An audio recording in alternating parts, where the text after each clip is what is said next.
seismic wave literally will go and 1,000 miles away from the source, the original earthquake, and trigger another earthquake elsewhere. It's an amazing phenomenon. Our idea was to try to reproduce this in the laboratory as a starting point. So with my colleague Chris Marone at Penn State University, he's got an earthquake machine, I'll call it, where he shears material.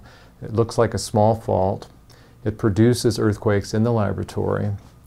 We put a small sound device, like a loudspeaker, in front of this shearing device, this earthquake machine.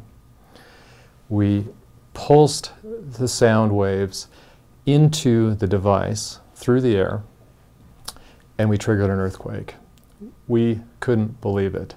Since then, it's been a tremendous boon to our understanding of this phenomenon of earthquake triggering in general.